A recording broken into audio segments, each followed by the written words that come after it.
네, 할렐루야. 하나님께서 이제 주신 축복의 날, 복이 가득한 날인 줄 믿습니다. 한 해를 은혜롭게 인도하신 하나님께 감사드리며 새해 더욱더 여러분의 삶이 우리 주님의 영광을 드높이는 축복의 삶이 되시기를 예수님의 이름으로 간절히 축원합니다. 오늘 시간에는 주님 같은 분이 어디 있으리까 라는 제목으로 함께 우리 말씀 은혜를 나누겠습니다. 우리 전우자우 먼저 이렇게 인사 나누시겠습니다. 당신은 축복의 사람입니다 라고 인사 나누시겠습니다. 당신은 축복의 사람입니다. 당신은 축복의 사람입니다. 아멘. 오늘 설교 제목과 좀 맞는 복음성가가 있는데요. 내 구주 예수님이라는 복음성가입니다. 1절만 우리 함께 불러보시면 좋겠습니다. 여기 좀 바로 가사가 함께 나오니까요. 우리 한번 같이 불러보겠습니다. 내 구주 예수님 주 같은 분은 없네. 내 평생에 찬양하리 놀라운 주의 사랑에.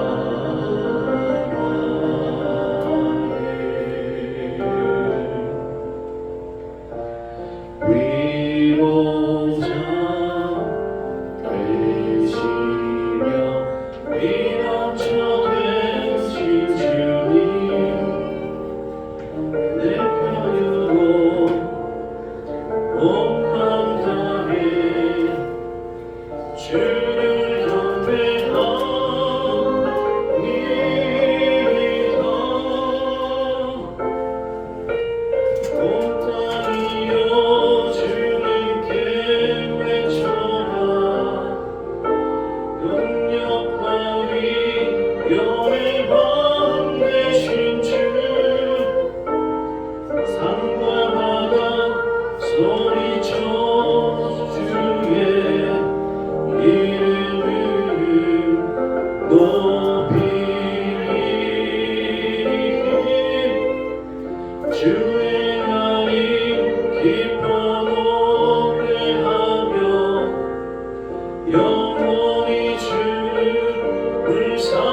이 복음성가는요, 달린 책이라는 찬양 사역자가 작곡 작사한 이제 찬양입니다. 이 달린 책은 15살에 하나님께 자신의 삶을 헌신하기로 결단합니다.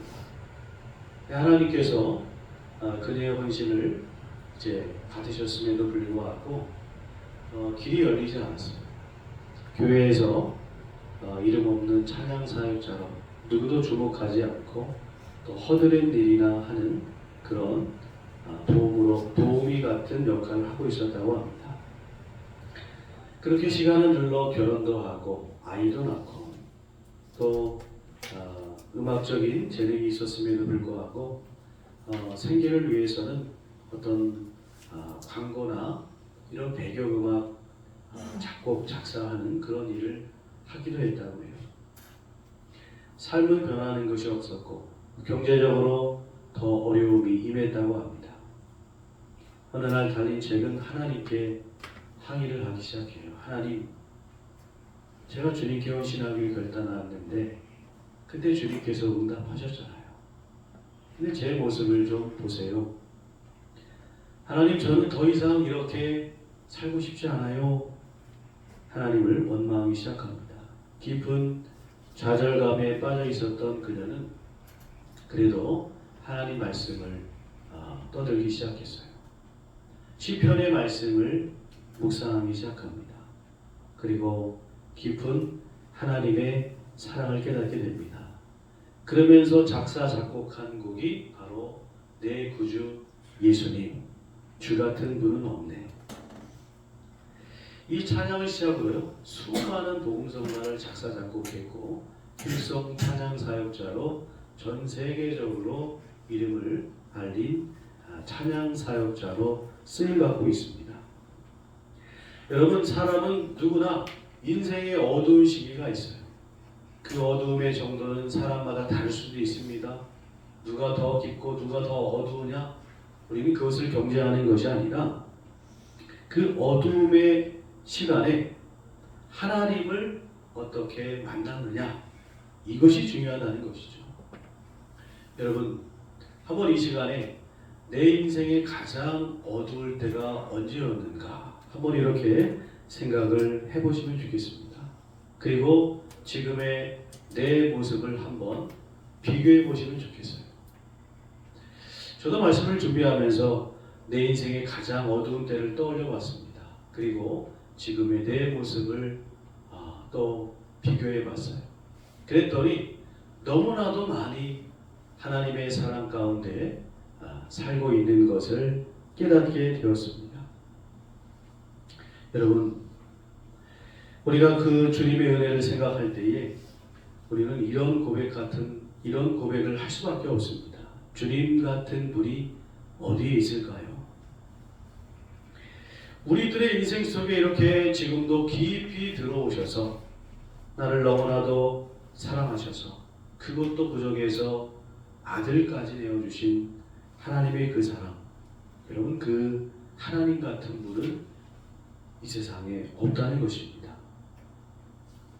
새해 우리가 주님의 그 사랑에 깊이 감사하며 여러분의 삶으로 최고의 사랑을 올려드리는 그런 축복의 삶이 되기를 예수님의 이름으로 간절히 축원합니다. 첫 번째는요, 주님은 죄를 사유하시는 분이시라는 겁니다. 본문의 말씀이 기록된 미가 선지자가 활동하던 그때는요, 사회적으로, 경제적으로, 종교적으로 굉장히 불안하고 혼란하던 그런 시대였습니다. 이웃 나라였던 아수르가 강대국으로 성장하면서 이스라엘 백성은 끊임없이 아수르의 침입을 받아야 했고요. 또한 강대국 아수르의 조공을 바치면서 백성들의 삶은 너무나도 힘들었습니다. 먹고 살기 어려웠어요. 그러다 보니까 사회 전반적으로 불의가 판치고 거짓과 무관심이, 폭력이 가득 차 있었다고 합니다. 그래서 미가 선지자는 그 당시의 세상을 이렇게 기록하고 있어요. 미가서 7장 2절과 3절을 보면요, 경건한 자가 세상에서 끊어졌고 정직한 자가 사람들 가운데 없도다. 무리가 다 피를 흘리려고 매복하여 각기 그물로 형제를 잡으려 하고 두 손으로 악을 부지런히 행하는도다. 그 지도자와 재판관은 뇌물을 구하며 권세자는 자기 마음의 욕심을 말하며 그들이 서로 결합하니. 여러분, 지금 부정부패, 혼란, 폭력, 불의, 이런 것들이 지금 아주 극에 달했다는 거예요.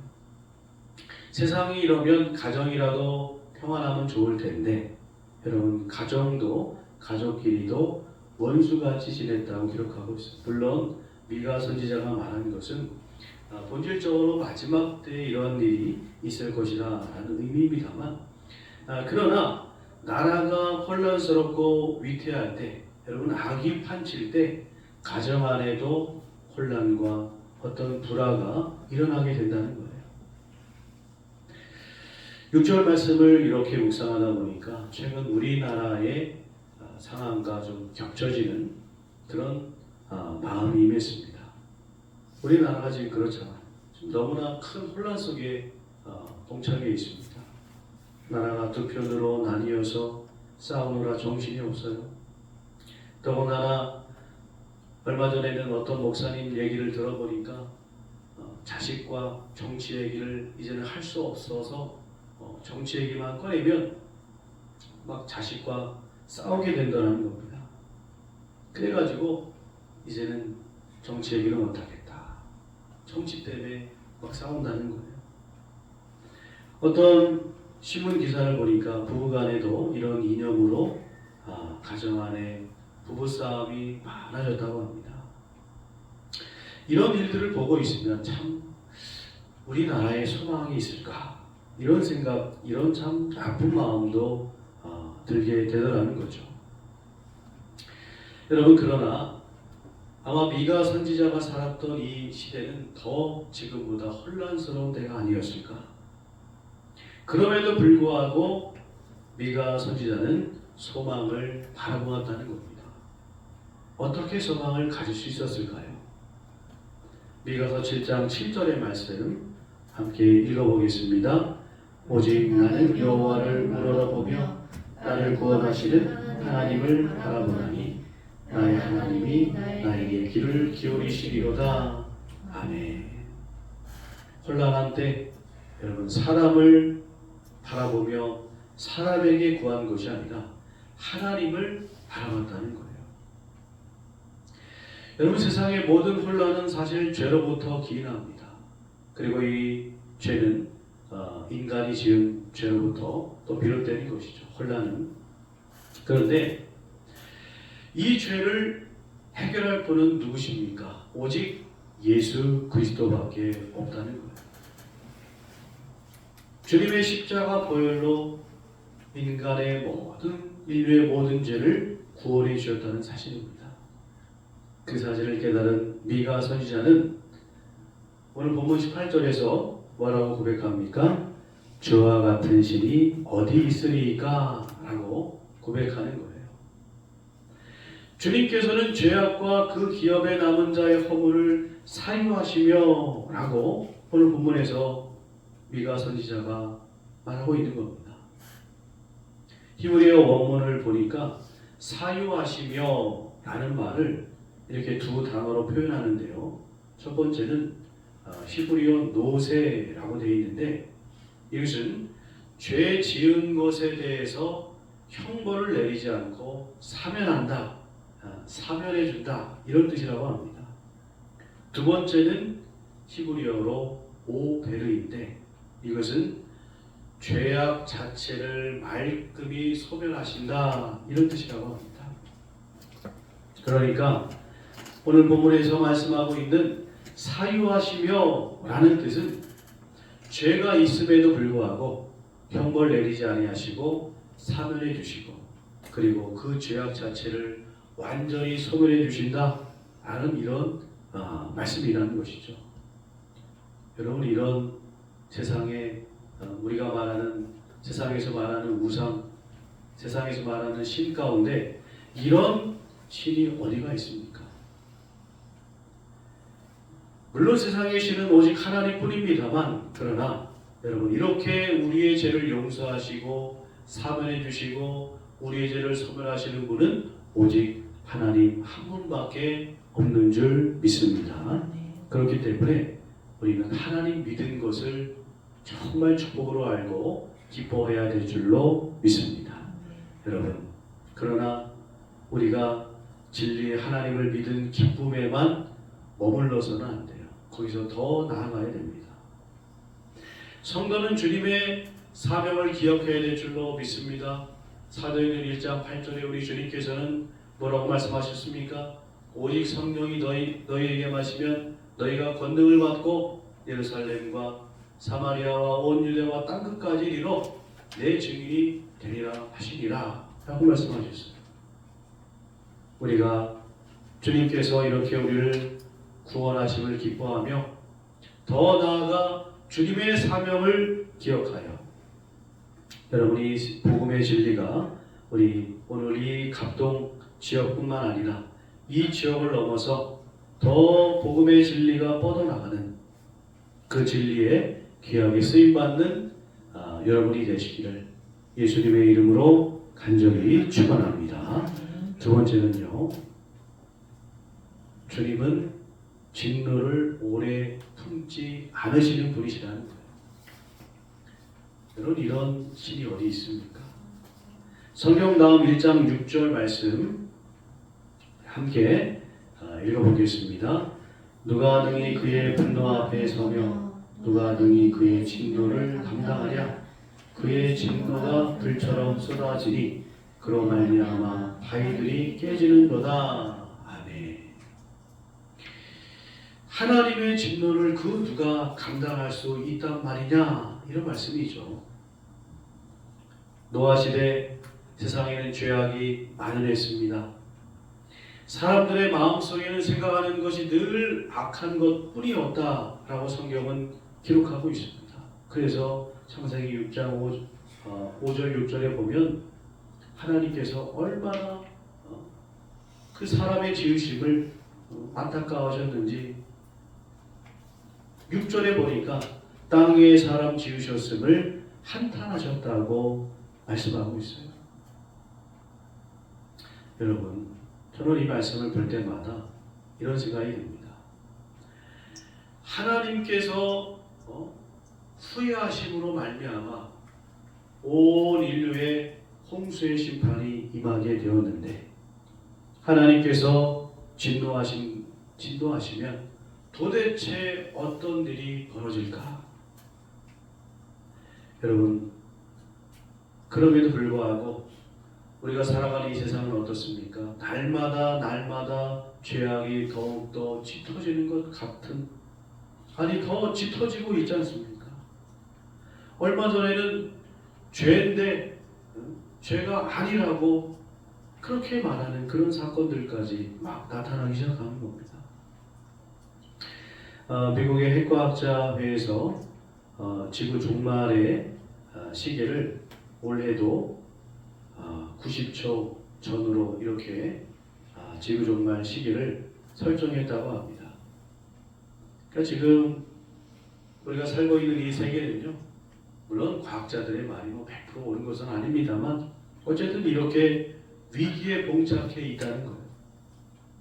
근데 동시에 하나님의 죄악으로 인한 그 진노가 임할 시간은 얼마나 남아 있을까요? 우리가 아직 멀어서 안심하며 살아갈 그때입니까? 아니면 내가 사는 때만 아니면 돼? 여러분, 이런 마음을 갖고 살아가시겠습니까? 사실 우리가 주님의 진노 앞에 우리는 두려움에 떨 수밖에 없어요. 하나님의 진노를 생각하면 그 누구도 그 진노에서 벗어날 수 없을 정말 그 엄청난 두려움에 우리는요 쓰러질 수밖에 없습니다. 그런데 하나님께서는 어떤 분이시냐? 죄 가득한 우리 인간의 이 모습, 이 죄악된 모습을 향해서 진노의 심판을 내리시기보다는 오늘 본문의 말씀을 보시면 진노를 오래 품지 아니하시나이다 라고 말씀하고 있어요. 여러분, 이게 얼마나 큰 감사의 말씀인지 몰라요. 만약 하나님께서 진노를 계속 품으셨다고 한다면 여러분, 인간은 진작에 멸망받아서 없어졌을 겁니다. 우리가 짓는 죄를 한번 생각해 보세요. 몇십 년 전에 지었던 그 모습, 아니 날마다 2024년도 우리가 지었던 그 죄악된 모습들 정말 셀 수도 없지 많지 않습니까? 그런 모습을 하나님께서 보시면서 소망을 찾으실 수 있겠습니까? 그러나 하나님께서는 우리에게 진노하시지 않고 그 진노를 오래 품지 않으신다고 되어 있어요. 마태복음 18장에는 죄값에 대한 상징적인 말씀이 기록되어 있습니다. 만달란트 빚진 자의 비유죠. 만달란트는 한 사람이 16만 년을 일해야만 받을 수 있는 돈이라고 합니다. 어마어마한 빚을 탕감받았어요. 근데 이 사람이 어떻게 합니까? 이 돈을 탕감받고 나가서 100데나리온 한 1000만 원쯤 되는 그 빚진 자를 붙들고 멱살을 붙들고 감옥에다 가둬버리는 그런 일을 해버리잖아요. 여러분, 이것은 누구를 향한 말씀보다는 사실 나를 향한 비유의 말씀입니다. 우리도 예수님 때문에 엄청난 죄값을 탕감받았어요. 근데 우리는 자꾸 탕감받은 것을 까먹습니다. 그리고 나에게 지은 죄를 용서해 주지 않습니다. 잠시도 이해하지도 못해요. 참지도 못하고. 그래서 주님께서는 우리에게 주기도문을 가르쳐 주시면서 우리가 우리에게 죄 지은 자를 사하여 준 것 같이 우리 죄를 사하여 주시었고 라고 우리에게 가르쳐 주셨다는 것입니다. 마태복음 18장 35절에서는 이렇게 말씀하고 있어요. 너희가 각각 마음으로부터 형제를 용서하지 아니하면 나의 하늘 아버지께서도 너희에게 이와 같이 하시리이다 라고 말씀하고 있습니다. 여러분, 우리가 하나님께로부터 정말 엄청난 은혜를 받고 죄값을 탕감받고 용서받았습니다. 여러분, 이렇게 엄청난 죄값에 대한 탕감을 해주신 그런 분이 이 세상에 어디 있겠습니까? 오직 하나님밖에 없다는 것이죠.